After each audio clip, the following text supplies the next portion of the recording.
Hey everyone.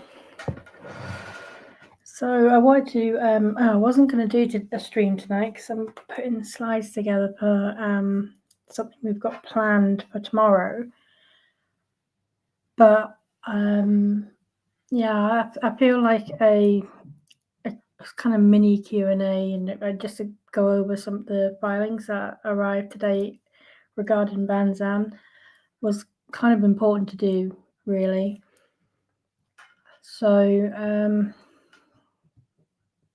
I want to, if anyone's got questions as well, please do ask. But I'm going to share screen. I'm going to go straight to Kevin Pritz's declaration. Because before we get into the whole motion to compel and the judgment, and I'm not doing a read of this, I'm just going over certain points. It's quite interesting that one of the things we learned was that sorry, I'm just finding it now. Highlight this.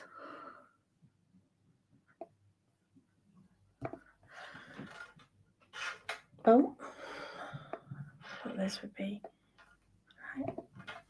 Was that straight out of the bat? It appears, this is not guaranteed, but it certainly is implied that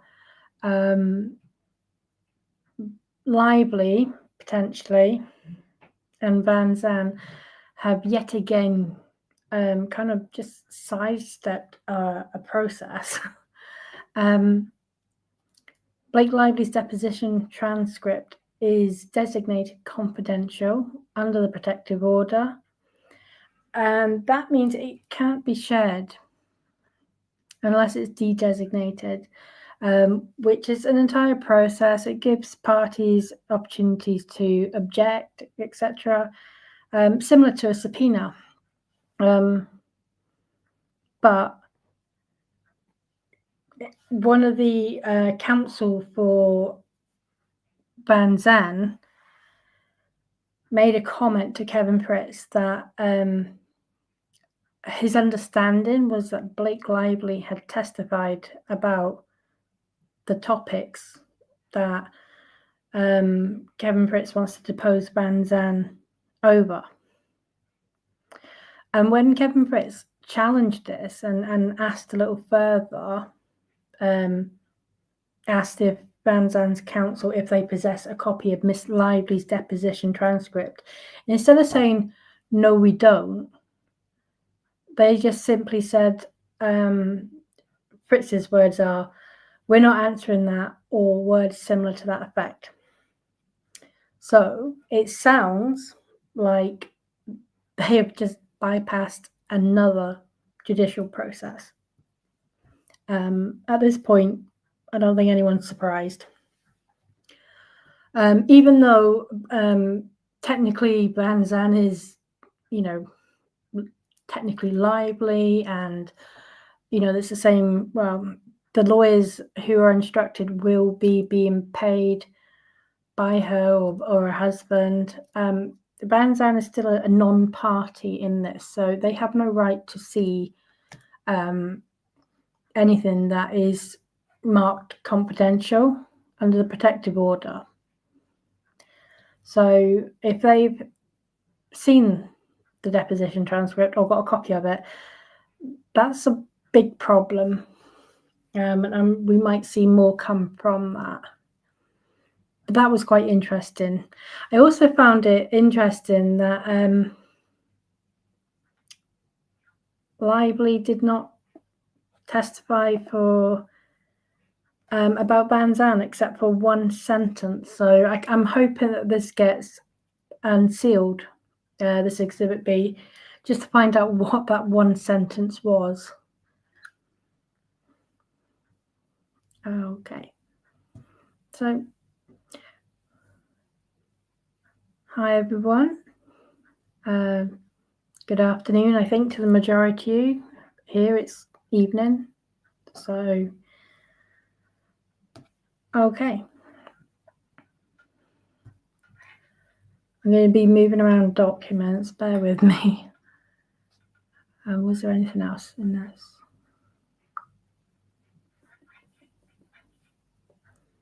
Oh, we are aware as well that Wayfarer finally got a copy of the Vansham subpoena, which is amazing. We didn't think that was ever going to happen.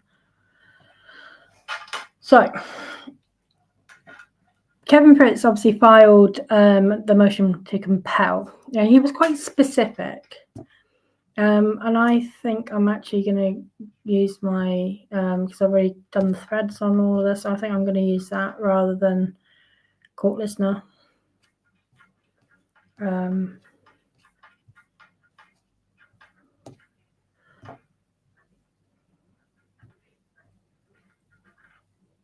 Okay.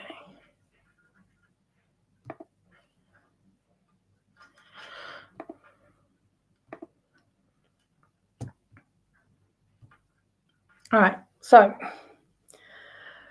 this is the declaration from Margarita O'Donnell, who is one of the counsel for Vansham. And she says that she has, they've, submitted this declaration, and attached to it is the objections and responses. And this comment, this specific objection that Kevin Pritz is referring to, is that they're going to testify only from the date or around the date of the filing of the Doe lawsuit, which is the 27th of September 2024. And I actually went through this entire document, and I found essentially 12 times, and I've highlighted in pink, where they actually say this: Vansham will provide information starting from, on, or about the filing of the Doe lawsuit. So there's here on the first one is the kind of in the general objections, and then they make the same objection in every topic that Wayfarer have stated they want to discuss in the deposition. So I agree with Wayfarer. They kind of sneak it in amongst all the other objections, and it really would have been quite easy to miss.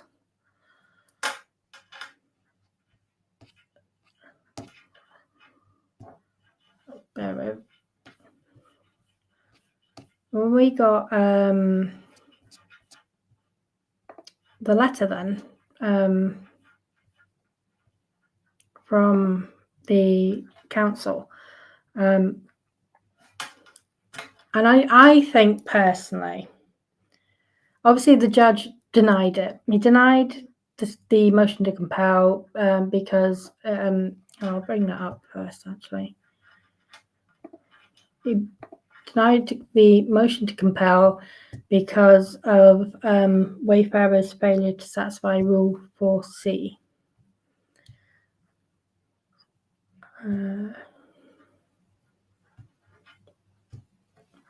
So failure to satisfy Rule 4C of the court's individual practices in civil cases. Rule 4C refers to meet and confers.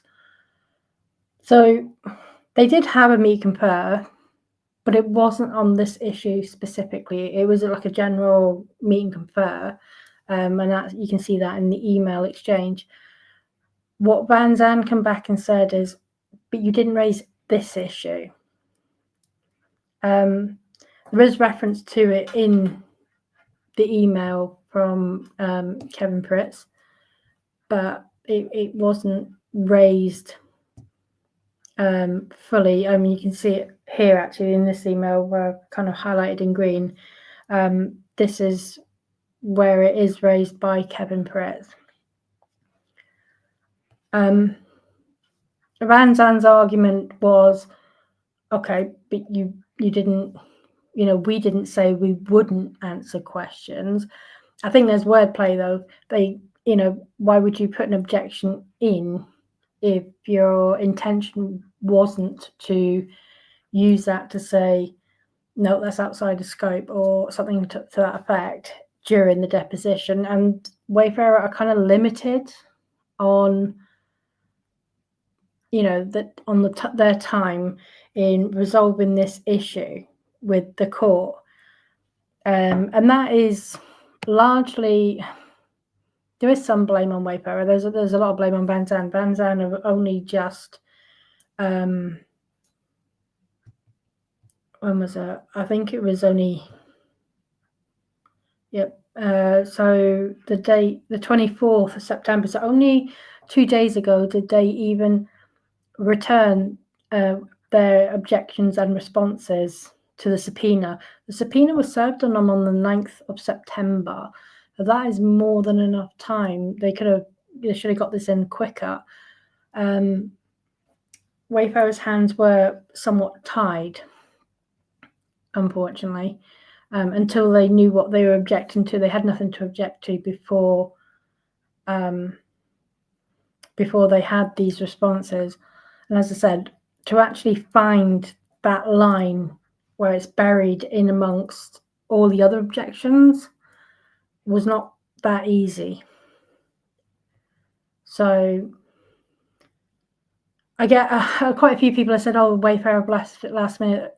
Not really, because they didn't even have the responses that they were objecting to, that they weren't happy with, until only 2 days ago. So what they didn't do, though, was discuss it with Vanzan and try to agree an acceptable time period. Although, that's the reason why the judge has ruled the way he has. However, I'm not entirely happy with that, because they did narrow the scope. This is the declaration.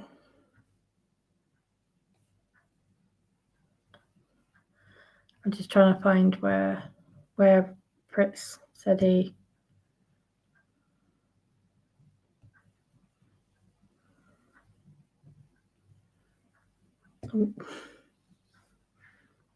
Because they did narrow the scope to, the time period.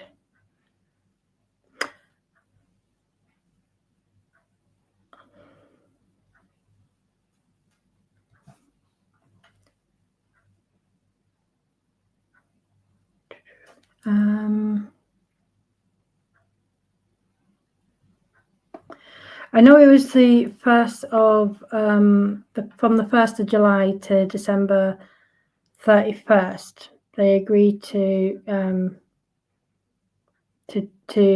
change in that, because I think originally the time period was like the 1st of January 2022. So that's a substantial concession. And one that's quite reasonable as well. I mean, I can't see the relevance of Vanzan to Wayfarer or their claims or counterclaims from January 2022, sorry. But there was a change of the dates for the time period, which I cannot find now. I need it. So I don't know. I'm not entirely convinced. Oh, is it here? I'm not entirely convinced that it's fair to say that Wayfarer did not did not. Oh, here it is. Yeah. So period July 1st through December the 31st, 2024. It's not entirely fair to say Wayfarer didn't kind of come to an agreement over the time frame that you know they would require Vansham to testify to. However, I think I was a bit frustrated, and the judge ruled on this incredibly fast. And when I went back and looked at it again, I noticed that the one thing that Vansham did say in their opposition was that, well, we didn't say that we wouldn't talk about these. We did raise the issue and say, I'm going to share screen again.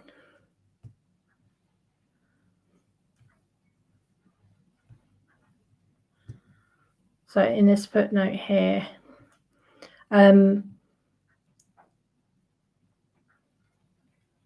it does say here, thus Vansham objected and stated that the appropriate time period was on or about the filing of the lawsuit. It did not, however, so that's kind of walking back a little bit. The thing that, well, Wayfarer didn't, there was no dispute, because they were saying, well, there's no dispute, this is moot. There's no dispute, but they are kind of walking that back a little bit and saying, well, actually, yeah, we did object, and we did state that the appropriate period was on or about the filing of that lawsuit. It then goes on to say, and this is where I think this Wayfarer now have got what they wanted from this filing. I'm pretty sure they probably expected it to be denied. They go on to say, it did not, however, refuse to answer questions prior to that date or refuse to provide a corporate designee. So they've now got the issue. I think Wayfarer expected them to go into the deposition, and if they hadn't challenged those statements that were hidden in the objections and responses, then in the deposition, it's quite likely that they would have raised them as objections. And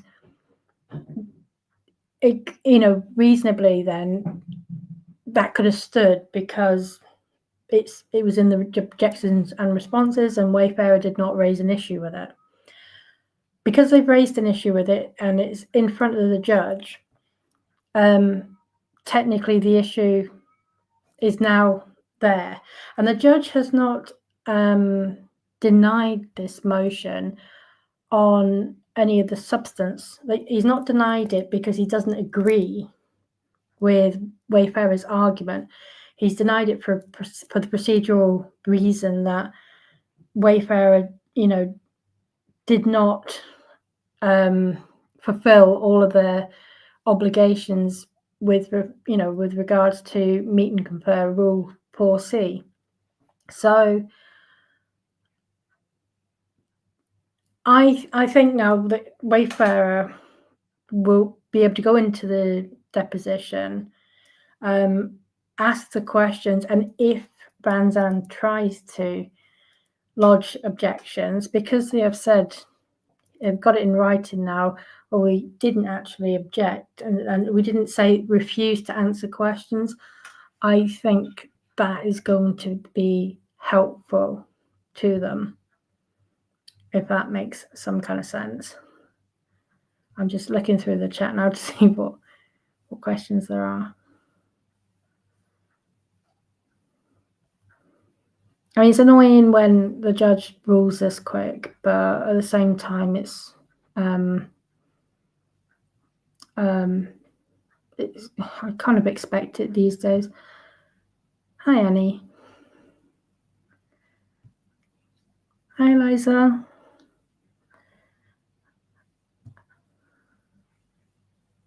LGA. Oh, is that little girl attorney? She posts, I'm assuming this is little girl attorney, posted thinking this was a strategic move by Wayfarer. Thoughts?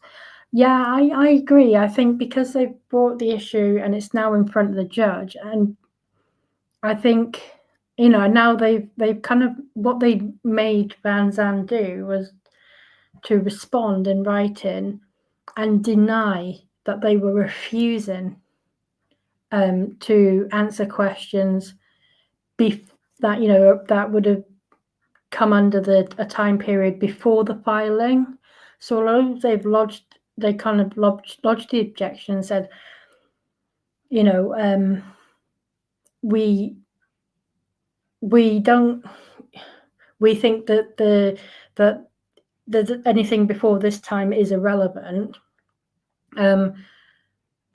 They're saying, well, we didn't refuse. I dispute that a little bit. I'm going to go back to the declaration actually, but I do not the declaration. I'm going to go back to the objections. Where is that?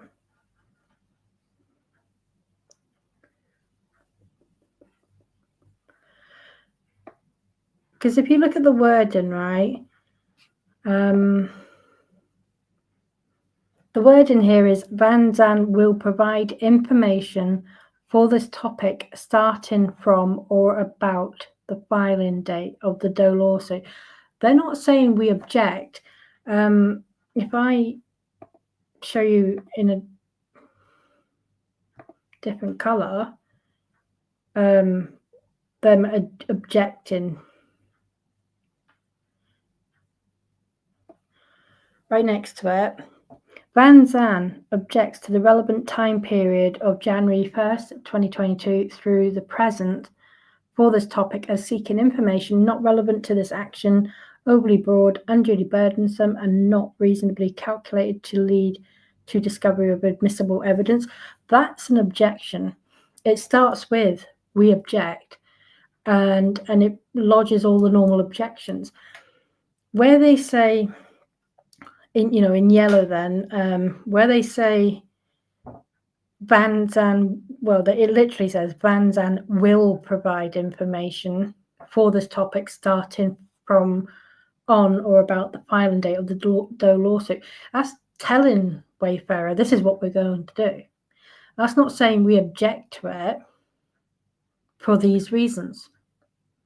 So I can see where Wayfarers come at this. They looked at it, and because it's almost a statement, like this is what we're going to do, and the deposition is scheduled for Tuesday, and Wayfarer need to be sure that whoever they're sending, this corporate designee,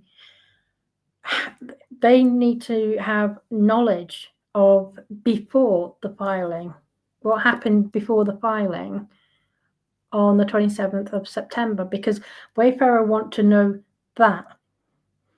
But if they say nothing, then the corporate designee turns up for the deposition, and when the questions start being asked about anything that predates the Doe lawsuit, all the corporate designee is going to sit there and say is, I have no knowledge, I was not prepared for this, and they're not going to be able to answer questions. So Wayfarer did need to raise this issue, because it's absurd for them to go to a deposition without knowing whether the designee, who they still don't know the identity of, is going to have the knowledge and be prepared for the deposition.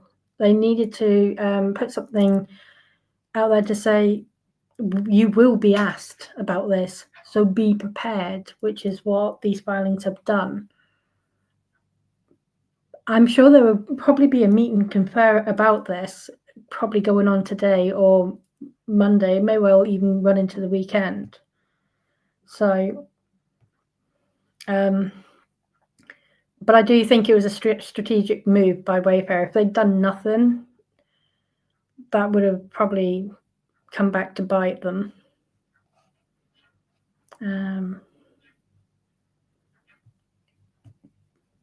Oh, hi, Christina.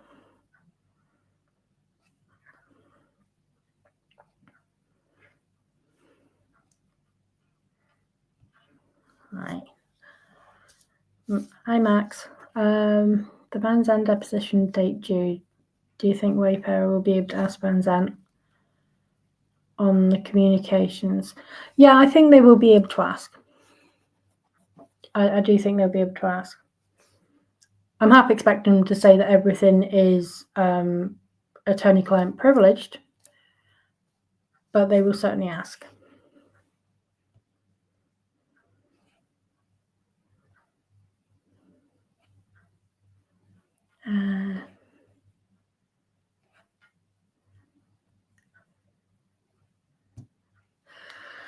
She will say it has nothing to do with Vansham.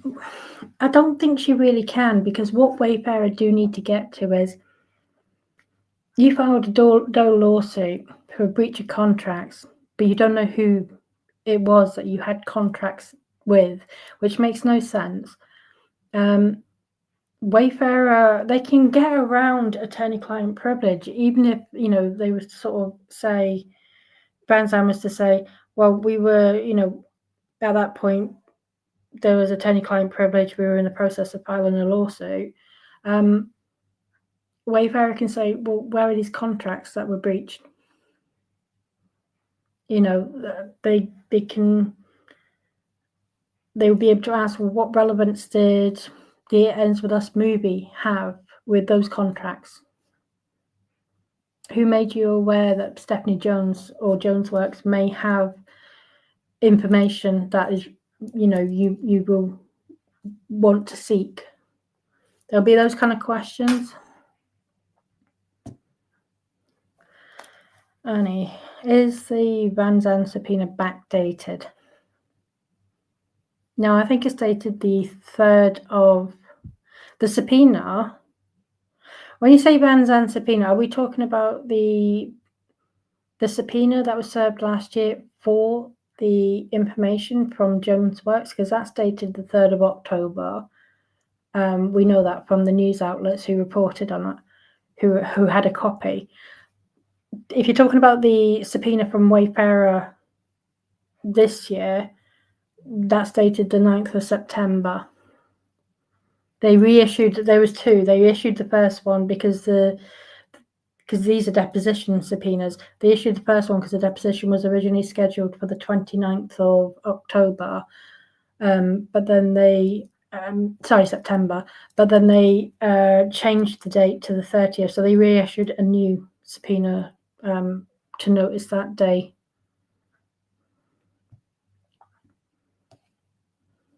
I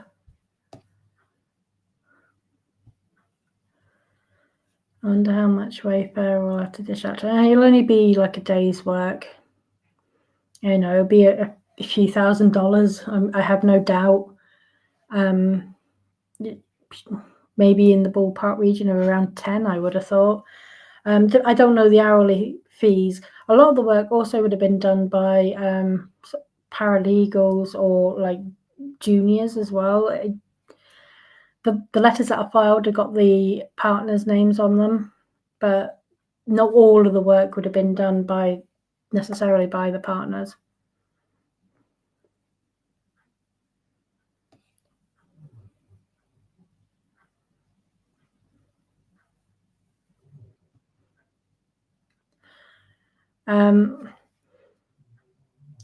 Judge Lyman has invited them to move for fees and reasonable attorney's fees and expenses. So that sounds like he's inclined to rule on it, but he will go through, they'll have to submit an estimate of all of that to show what was spent, and the judge will go through it and decide whether it's reasonable. They might get some of it or they might get all of it.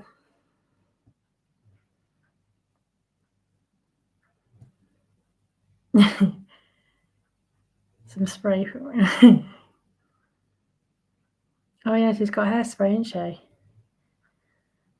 It's conditioner she doesn't have.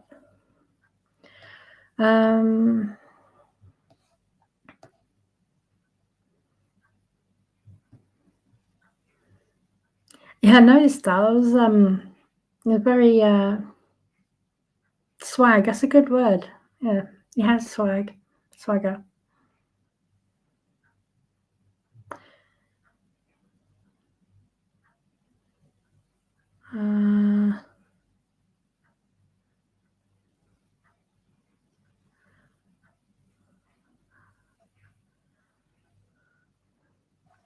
Just looking for more questions.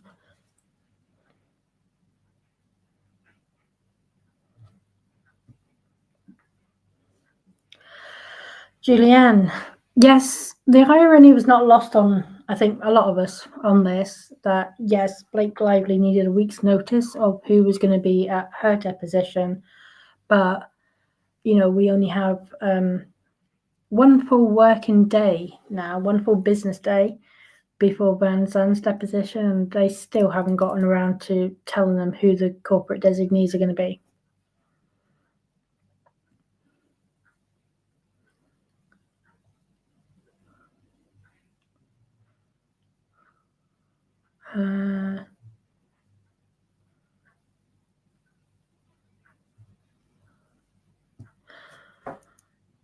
Annie, surely a subpoena can't be issued after the fact and the different dates will show this. I'm not sure. I'm not sure if I've answered, because I'm not sure which subpoena we're referring to here. And I know with the deposition subpoenas that Wayfarer issued to Vansham, there were two because they changed the date. And every time they change the date of the deposition, they have to issue a new subpoena in case it needs something like to be compelled, or, you know, there's some dispute over it.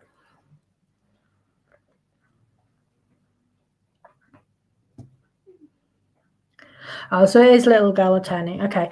Yeah, I haven't seen her video, but it sounds great that she's upbeat on it. Judge Lyman was acting accordingly, but Wayfarer, from written confirmation at Vansham, will address the dates before needing up to subpoena. Yeah, I think they're backed into a corner here now, because by going in and kind of saying, well, look, I don't know what your problem is. We didn't refuse. They kind of now can't refuse without looking like complete assholes. That's where they are. I mean, I don't love Judge Lyman at all, and I still think he's very much leaning towards Blake Lively in his rulings. However, technically, there was no specific meet and confer for the issue that Kevin Fritz did raise in the motion to compel. Whilst the issue of time period did come up, and there was some kind of, that they offered to narrow the scope for Vansham, Wayfarer didn't specifically discuss the issue that they brought in the motion to compel through a meet and confer. So it sticks in my throat, but yes, I have to agree, technically Judge Lyman was right. I mean, I think I think there's been a bit of gamesmanship with the words from Vansham. There's been a bit of dishonesty there. Not dishonesty, wordplay.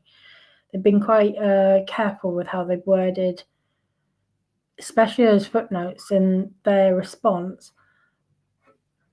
But, and I think the reason Fritz did come to do the motion to compel is because, it's the Friday before the deposition is due on Tuesday.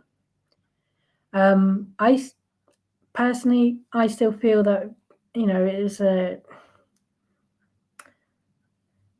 Vansham shouldn't have just snuck it in, but then that's what attorneys do,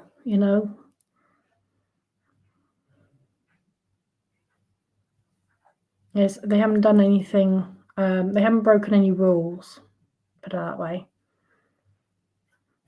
But kudos for Wayfarer noticing it though, and picking up on it.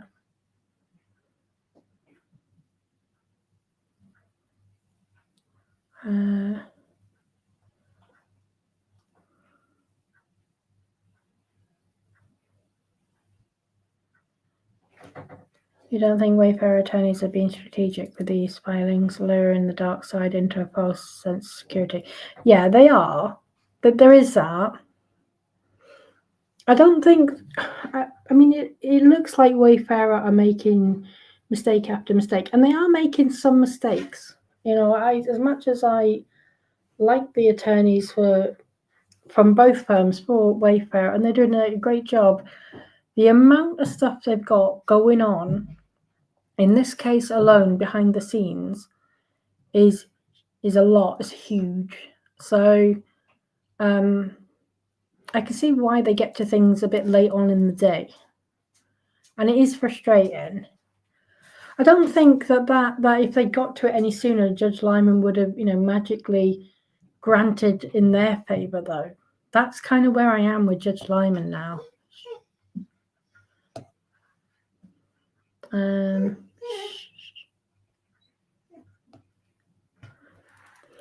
Eliza, is it okay for Vansham to have read Blake's depot transcript, or does that matter? No, it's not. It's designated confidential. It's bound by protective order. No, they should not be reading anything that is confidential, whether it's Blake Lively's or any of the Wayfarer parties or any of the Jones parties. That protective order is in place for a reason. And Vansham, despite the ties, the very clear ties to Ryan Reynolds and Blake Lively, is obviously their company. It does not matter. It is a separate entity, and they cannot say, well, Vansham is a non-party, but then be handing out, confidential documents that are designated for only the eyes of the parties, or even just their counsel, not even the parties themselves. You can't have it both ways.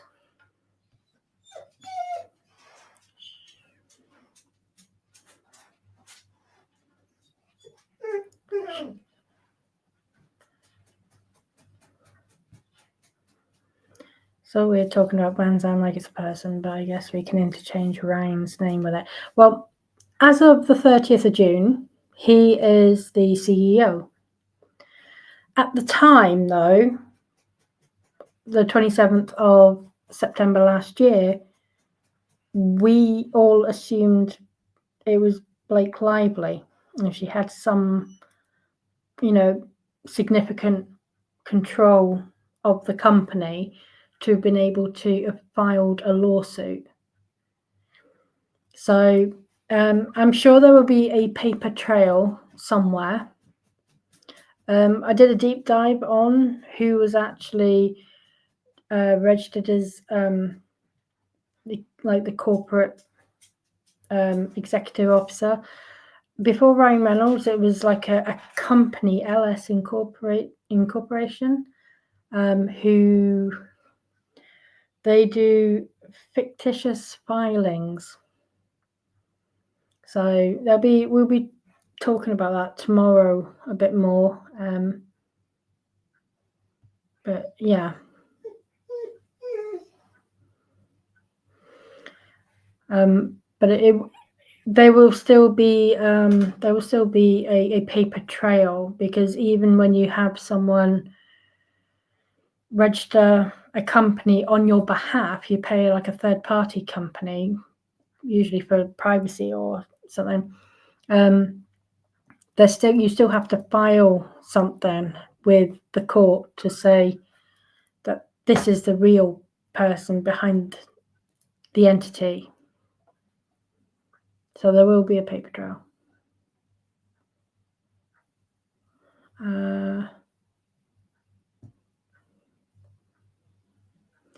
You think so? Yeah. We would assume that before Ryan Reynolds registered as the CEO in June, that Blake Lively's name is on some official document somewhere. But let's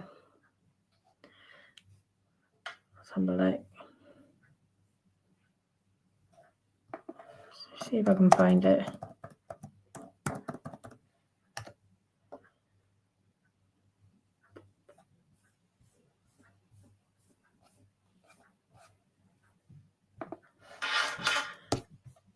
I think it was like it was the 30th of June that Ryan Reynolds registered the company.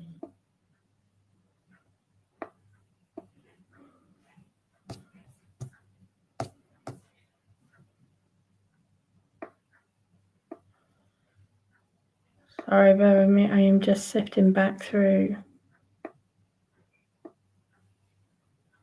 stuff.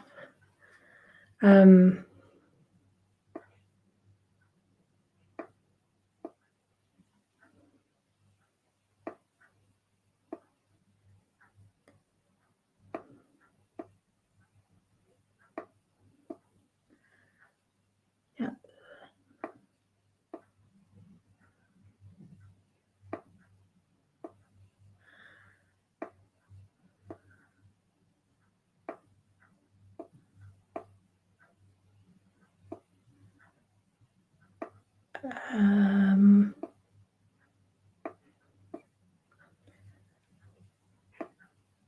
I post quite a lot. I'm just trying to get through. Okay, nearly that. Certificate of assumed name. So okay, so screen share. Yeah, so this is the original certificate of incorporation. I say the original.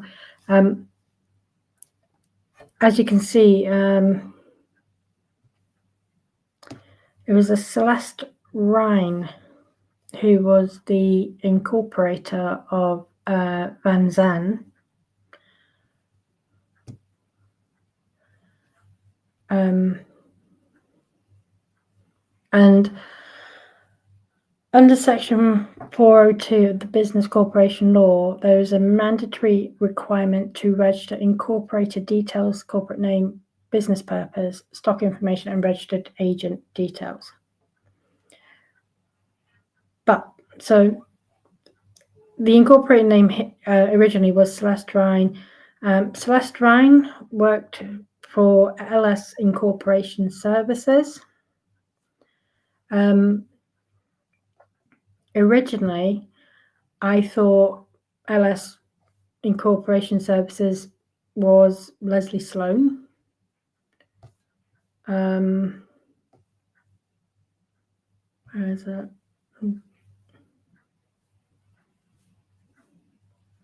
And that's it. There is something between ML Management and Dependent and Vision PR. This is another lawsuit. I'll have to put all this together and do something on this, I think.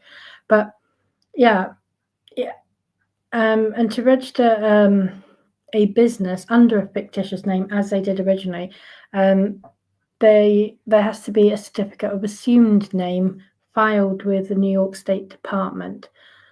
And I said at the time that I'm sure that this has been done, and I believe that if Wayfarer are able to obtain a copy of that, it will have the name Blake Reynolds on it. So that's where I think Blake Lively's name, her legal name, is going to be, which would cover the period for September last year, which is when the Doe lawsuit was filed and the subpoena was issued. Ryan Reynolds being CEO as of the 30th of June is somewhat irrelevant.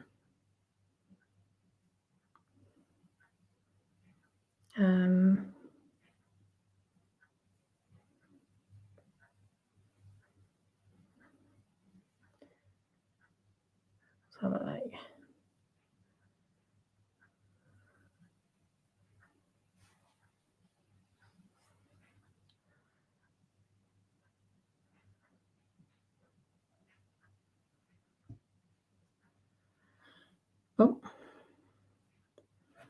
Gigi, hi Gigi. I don't see why Wayfair should have to pay when Van Zandt has acted in bad faith by Judge Blake's daddy. Does as he pleases. I agree with the sentiment. I do, and obviously Van Zandt. You know, the whole interest of Van Zandt is the fact that they initially acted diabolically. However, I don't agree with allowing them to claim any attorney's fees.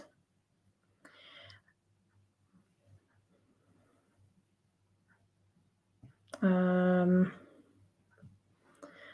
Zandt. I don't think it was Van Zandt that said about Blake saying only one line. I think that was in Fritz's deposition. I think Van Zandt were actually implying, well, Blake Lively's already testified about this, and Fritz, in his declaration, said,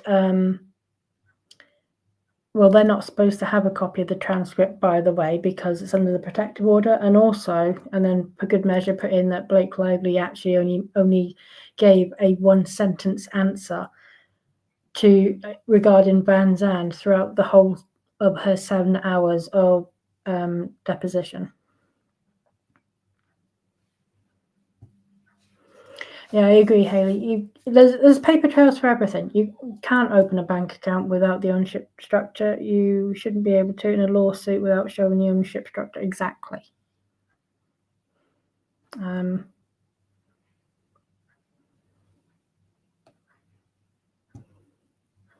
Roswell, yeah, he's the very extreme least. He's biased. Yeah, I mean, it took me a while to get there, but I'm there.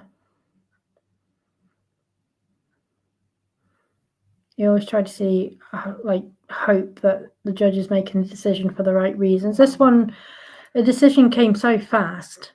He may look at that. I mean, that decision seemed to have come down at the precise same time as Kevin Fritz filed an additional response. He filed leave to file a letter, and they always attach a copy of what they want to file. So you can see what he wants to file, and he does explain it, what's happened and where he's coming from in that letter. I don't know if the judge is going to read it or if he's going to disregard it. I don't think it's going to change anything because the judge didn't actually rule on the substance of the motion to compel. It was a procedural thing. Oh,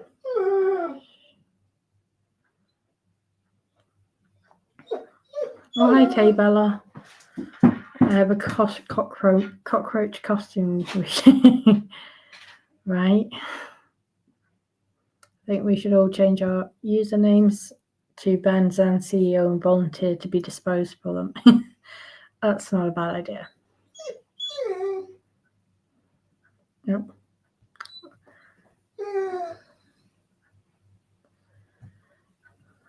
Oh, is Christy back? Hopefully the car wash went okay. Oh, yeah, can everyone hear Mia? Yeah, she's being temperamental today. That's nice that people remember her name. That's really sweet.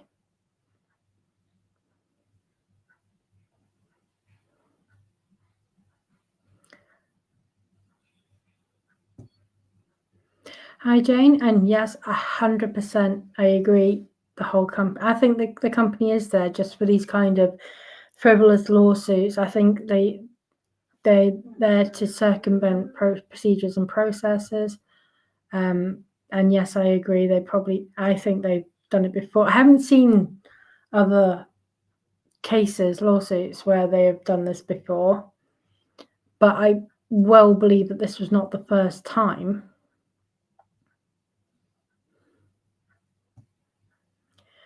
Shmai Neil.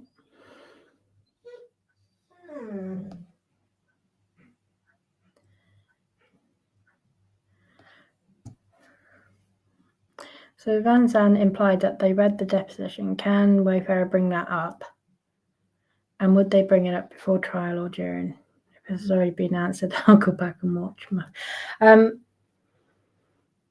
So Wayfarer have already raised that the conversation, the part of the conversation they had where it was implied by Van Zandt that they had seen the transcript, and they declined to answer the question. I'm going to let her out.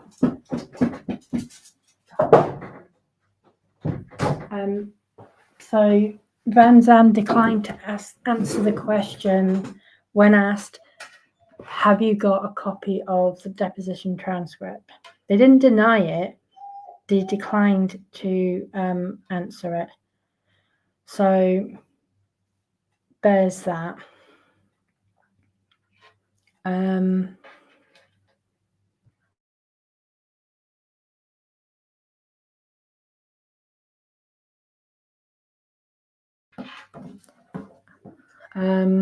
Let's see.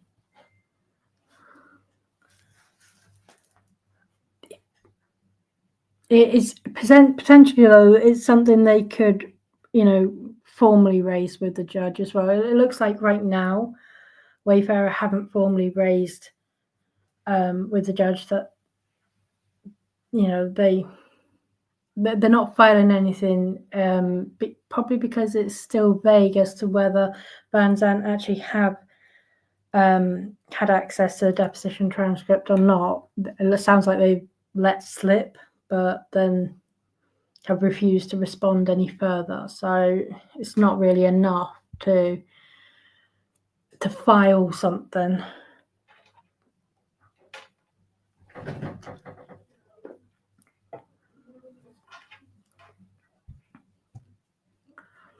Does Celeste just do taxes for Van Zandt? Would she be the correct person to depose? Could be. I doubt it, though.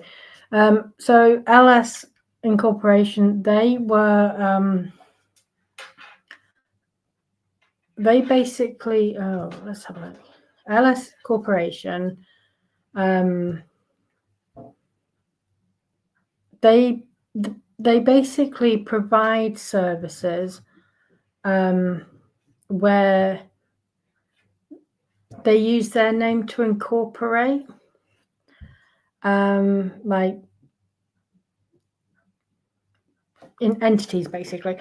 So they provide a variety of services: name checks, filing of articles of incorporation, annual corporate minutes, and fictitious business name filings. Specifically, it said fictitious business name filings. And basically, they're a bit like the management company, ML Management. ML Management provide an address so that the owner of a company does not have to provide their own home address, and because obviously this is publicly available information, so many people don't want to have their address put out in public. So you get companies like ML Management who provide an address to send documents, etc., and they will pass them on. LS Incorporation do the same kind of thing, but they provide the service for a name for the company, like for the officers of the company. So I'm not sure whether this Celeste Ryan would be the right person to depose. That she was just kind of like a shell face on a shell company, if that makes some sense.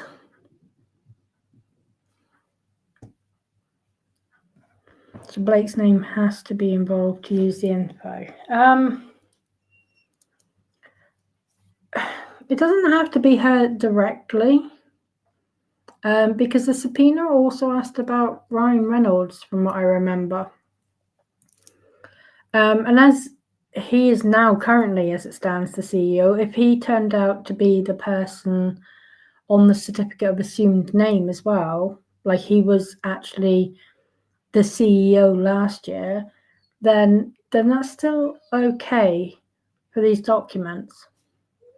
And he was a party in the Lively lawsuit at one point as well. So I don't think there's going to be any further stretches, you know. It is going to be either Blake's name or Ryan's name was the CEO last year, is the owner of the company. It's not going to go any further than that.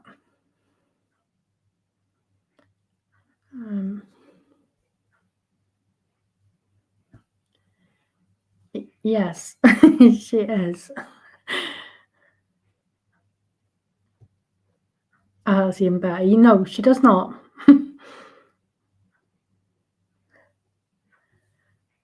She's been a little naughty tonight.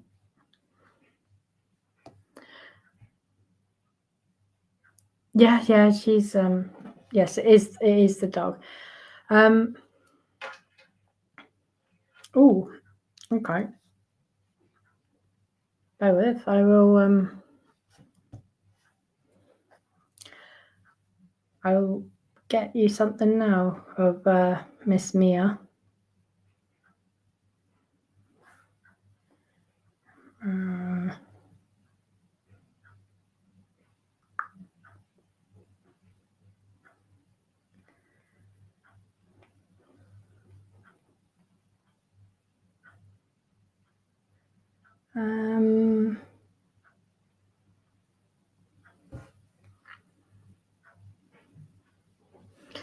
Oh.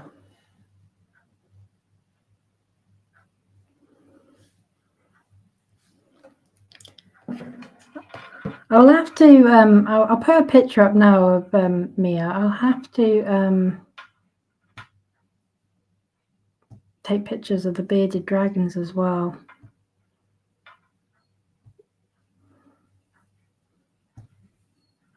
Right.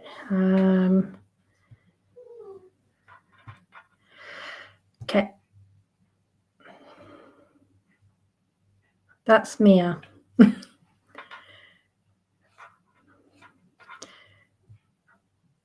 She's fine. She's just she gets a bit whingy, but this is Mia. Mia is only 2 years old. She's obviously a Labrador, and the love of my life.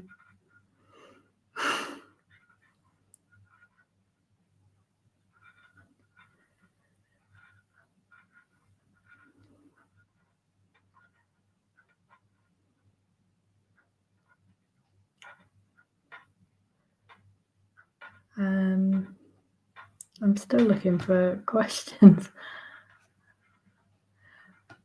Yeah, Christina, she is very vocal.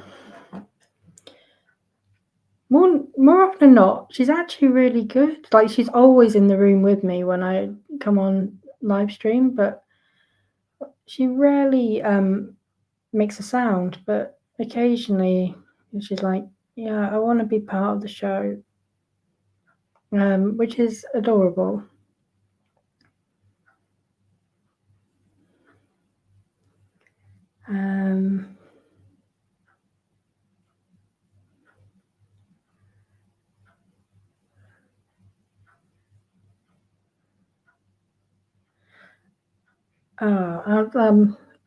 I'll show you guys this too. I have to just quickly email myself photos off my phone so it's in my email so that I can put it on StreamYard. But I have a real little cutie coming now.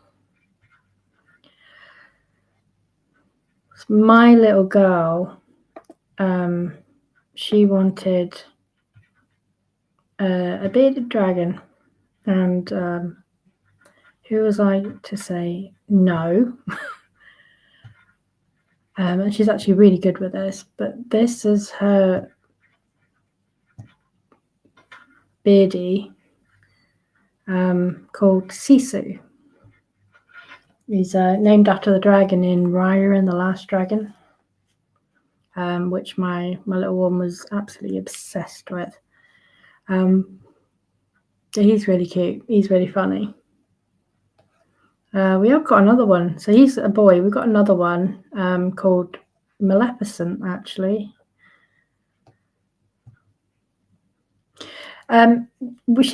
Mia's going through training because I've got my little girl. She's autistic, so we are actually teaching her to be like a support dog. We're having specialist training.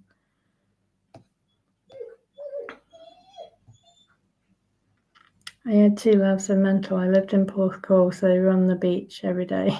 Porthcawl has got an amazing beach. Really, really amazing beach. I lived in Porthcawl for a bit as well. Absolutely love it there.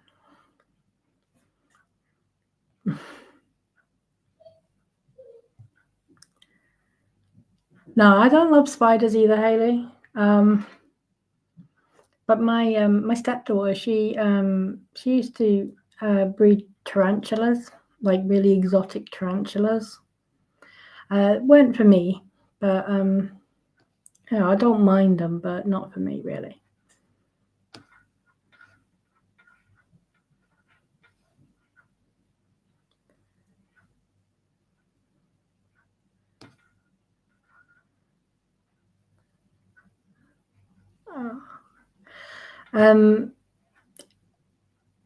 It's about 1.5 years all in for the training for Mia.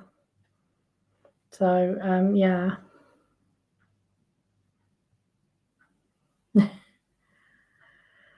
That went off topic, but it's nice actually to because the animals are everything. We've got the dog, obviously, Mia. We've got the 2 bearded dragons. We actually have 4 cats as well.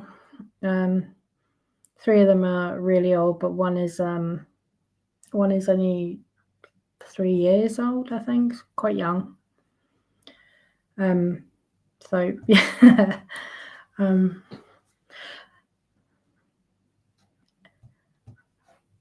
Right, the animal break is definitely needed. Yeah, I agree.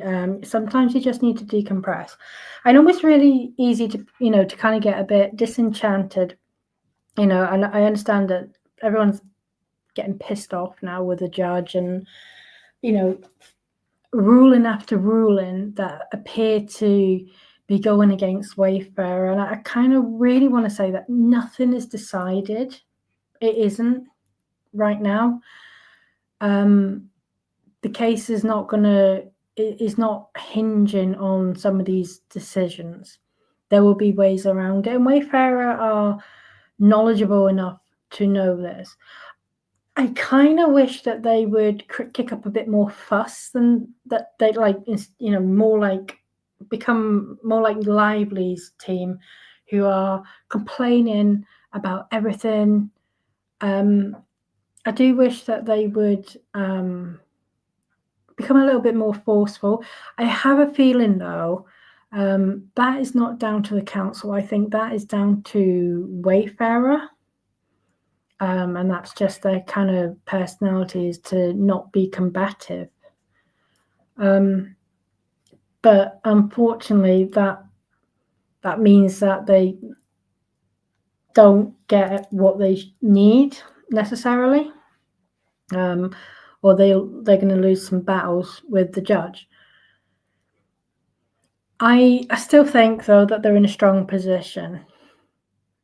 And I'm not concerned about this deposition on Tuesday.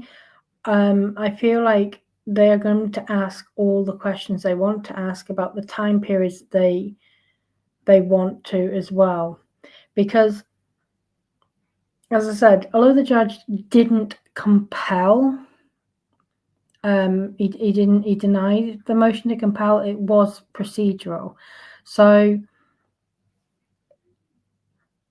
there is still Wayfarer have still got their dates put forward from the 1st of July to the 31st of December. And there is clearly going to be relevant information. And Wayfarer are in a strong position there because the judge did say in his last motion to compel that time, those communications in the period before the lawsuit was initiated, was relevant. So I think if it came down to Wayfarer needed to file another motion to compel based on that time frame, and there was no procedural defects in it, I am quite confident that the judge will look and go, oh, actually, you know my position because I've already done a ruling on this issue, and I ruled that that time frame is relevant, and I think everything will be okay. Hi, Tiffany. Yeah, I do think, I think where you see from Blake Lively's team, they're kind of pushing us, to always being standoffish and bitchy and wanting everyone sanctioned for everything and all this crap. I think that's client driven. I think that's what Blake Lively and Ryan Reynolds are like, and that's, you'll see in their personality, they're litigious. On the other side, though, I think, you know, I'm sure Friedman would just love to sink his teeth into, you know, being a bit more forceful in his filings. I'm sure he's been asked to kind of, you know, to be nice, which is lovely. But when you've got to do, but this is a battle, and Wayfarer have got to up their game. And I'm not talking about the council. I think Kevin Fritz did an absolutely amazing job, the best he could. Okay, yeah, should he have technically have had a meet and confer on that issue? Yeah. But are we also really tight for time? And did Van Zandt try to sneak that past everyone? Yeah. You know, so I can see why he may have looked at it and thought, look, there's no point trying to talk to these people. And I think Fritz went for let's just get something in writing. Let's get them to have to say in writing, oh, we weren't going to, you know, refuse to answer any questions about, you know, the time period that predates the lawsuit. We weren't going to do that. So now when it comes to deposition and they're asked those questions, they can't now really, they can't rely on those objections that they sneakily inserted, because, you know, it's going to make them look like assholes. And I've seen a few people say, well, they don't care if they look like assholes. I'm sure they don't, but yeah, now he's got them, he's in a stronger position. Whereas I think if he had more time, I think he would have followed the procedure properly. But because Van Zandt did not get those objections and responses to him until the 24th, I mean, that's not even a full week before the deposition. And as of today, they still don't know who is going to be sitting for the deposition testifying. And that's just a completely wild situation to be in.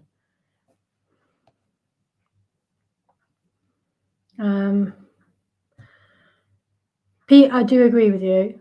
Yes, I do agree that Lyman has been, he's certainly, like, I've listened to him be quite blunt and short with Wayfarer, cut them off when he's let Lively's counsel ramble on.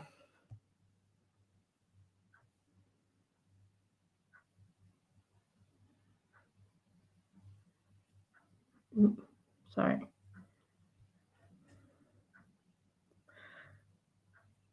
No, it may be true. I mean, we don't really know what's going on behind the scenes. Like I said, when I said that I think there may be some client led direct, well, there will be client led direction. So, but I do agree that there have been times when Wayfarer have tried to be a bit more forceful, and they have been spanked by the judge, basically.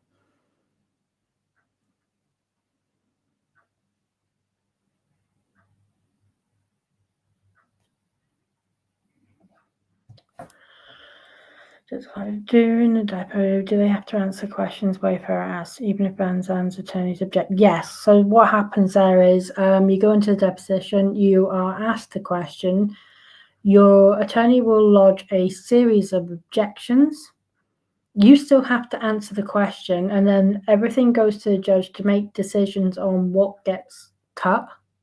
Like if he upholds the objection, then that portion of testimony is cut from the deposition. If he doesn't, then it stays in, basically.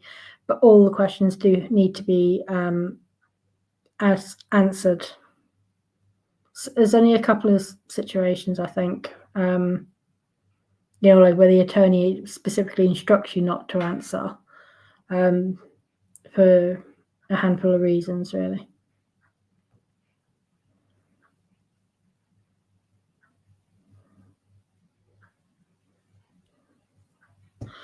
And that's a good point.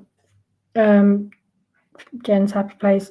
Yes, there is that too, and that is a bit strategic. They can't come off too aggressive because there is an SH claim here, and obviously what's left now is you've got Blake Lively, the woman alleging sexual harassment, and you got a bunch of men, and there are obviously some women, but obviously the women aren't really being accused of sexual harassment. They're being accused of, participating in the subsequent retaliation. But the Wayfarer men are accused of sexual harassment, particularly Baldoni. But there are allegations made against Heath and Sarowitz, and yes, I think there is some strategy there of men not being aggressive towards a woman. And that happens quite a lot. When we had the Johnny Depp trial, and I refer to this one because obviously it was televised, so everyone saw it. You had they obviously put a more often than not, it was a female lawyer from Johnny Depp's own team who would do the initial questioning or the rebuttal. And then you had Camille Vasquez, the female attorney, then doing the cross-examination of Amber Heard.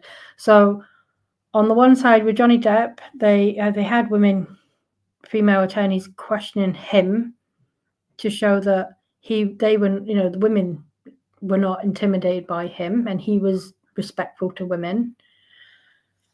But you also had a female attorney question Amber Heard again to, so you didn't have the perception of a aggressive male attorney, if that makes sense.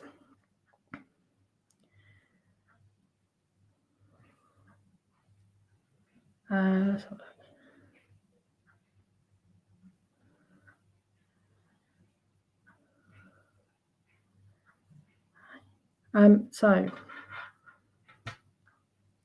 I think that's pretty much what I wanted to say on that. I have got a little bit of announcement tomorrow at 4 p.m. Eastern, which is 9 o'clock UK time, my time. We are having a bit of a birthday party. And when I say we have confirmed anyway, myself, Lauren Idy from Court of Random Opinion, Cassidy O'Connell, and Same Girl, Different Time are all getting together to do a Vansham special stream. We're waiting to see if Ashley is able to make it or not. She has been absolutely flat out, so she may or may not. So we'll see about that. I wouldn't blame her for taking some time off. But we will. Yes, I think yes. Cassidy has mentioned us, so we are going to be having like just like a bit of a birthday party for Vansham. We'll probably be just going over what happened. As it says here, the how, the who, and the what the fuck of it all. So it'll be happy Vansham Day. 1 year older, still no wiser. On the anniversary of one of the most shocking legal abuse of processes, we look back at the how, the who, and the what the fuck. We gather to honour the lawsuit that defied logic and mocked legal precedent. So I'm going to get Mia back in because she wants to be part of this. Come on. Here you go. So we are hoping it will be a bit of a fun day. I know most people know will there be cake? I think Cassidy is honestly talking about baking something, which would be amazing. Obviously, everyone knows who Cassidy is, Lauren is, and everyone who's listening to this. I know, right? It's a good idea. Who knows who I am too. A vast majority of people will also know who Same Girl Different Time is. She is on TikTok. She is the guru of Vansham. The vast majority of what the content she creates is on specifically Vansham. So I really wanted to bring her on because I thought this was the perfect topics. I've never streamed with her before, but I am really looking forward to it, and I love her work. And Lauren, initially it was pitched to me as, why don't I can't remember who it was left a comment on one of my videos a couple of weeks ago, but they said, well, why don't you get together, the subpoenaed girls get together and do a Vansham special? And it kind of would come from that initially, because obviously I was subpoenaed along with Cassidy, Ashley, and Lauren. But actually, myself and Lauren, we did a live stream to report and break the whole, like Katie Joy's video on Vansham. So but it's really nice to be joining up with all of them. I'm looking forward to it a lot, actually. Oh, yes, this would be a good time to have a colouring book. In this entire lawsuit is on Vansham, not on a book or a movie about domestic abuse, which I did a recent video into the whole Colleen Hoover controversy with the colouring book and the nail polish, if anyone wants to check that video out. But yeah, so we're gonna have definitely not her Alco Pops and stuff. Hopefully we'll have fun. Hopefully people will be able to join us as well. It should be a real good laugh. Usually is with those girls. And I am going to call it a night, and I'm going to kind of prepare a bit better now for tomorrow. So hopefully we'll see everyone. Thank you for stopping by and joining me on this, and I will see you all tomorrow. Have a good night.